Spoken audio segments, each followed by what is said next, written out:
No apologies from a former Ferguson city official fired over sending racist emails. For the first time, city court clerk Marianne Twitty is speaking out since losing her job, claiming she was, quote, thrown under the bus after a scathing report by the Department of Justice.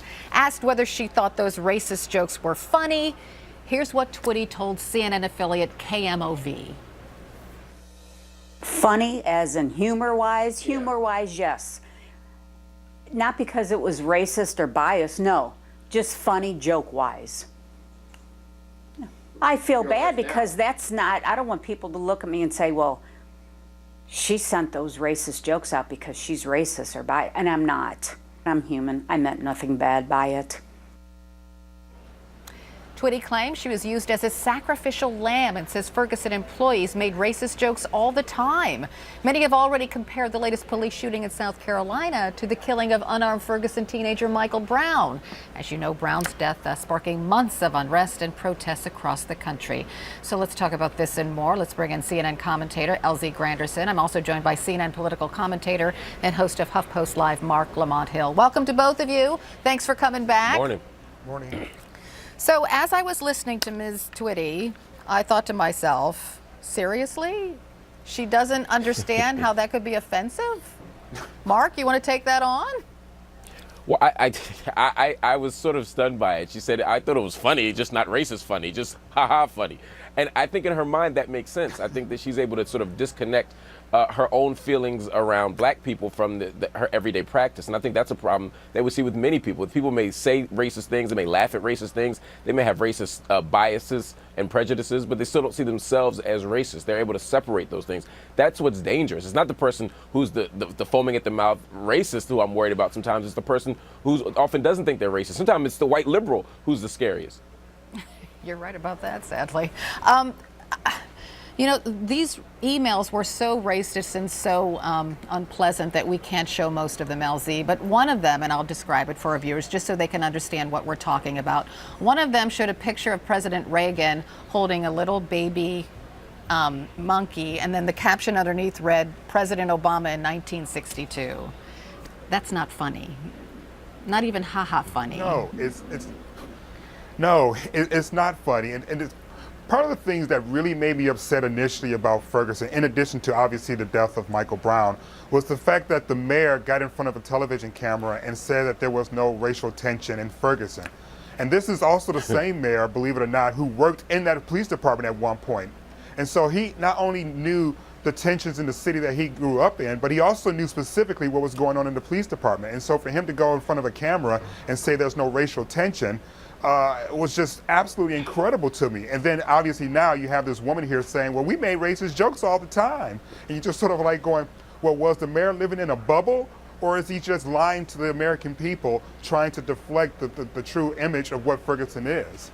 Or what it was, anyway. There's also a sense that people, employees in private companies send around emails like this all the time, Marc, and nothing happens. But I take issue with that because something would happen in most companies, wouldn't it? Yeah, and well, in most companies, if it got in the right hands, but oftentimes these things get passed around and certain people don't find out. Black people don't find out. People in power don't find out. Sympathetic whites don't find out. You know, LZ, that's part of why I think he may have said there's no tension. Not because he didn't think there was racism. He just thinks black people are stupid. He thinks we didn't know they was passing around racist jokes. He didn't think we knew that they were saying these things. So in his mind, there's no tension. Black people are happy. We're happy because we're doing racist stuff. Everybody's good. Right. We're singing songs. We're out here singing songs and dancing. Everybody's happy. The plantation's fine. Everybody's happy. Yeah, exactly. Okay. Okay, let's talk about the reaction in North Charleston by city officials, the mayor and the police chief. Better than Ferguson, right, LZ? Yeah, absolutely. In terms of what's happened since there's been video that can be denied, has come public, sure, it's much better than what happened in Ferguson. But keep in mind, this was an incident that happened on Saturday. And so, as I said before, I'm curious as to what happened between Saturday and the video being made public on Tuesday. That's what I want to know, what happened internally. I appreciate the fact that there was swift action taken once the video was made public. I appreciate the fact that the officer's personal information has been released to the media so that we can begin to dissect exactly who this officer was. But the fact of the matter is that he said he feared for his life. And the officers around him believed them, and they believed the report. And they were going forward with this until the video. And that department needs to find out why.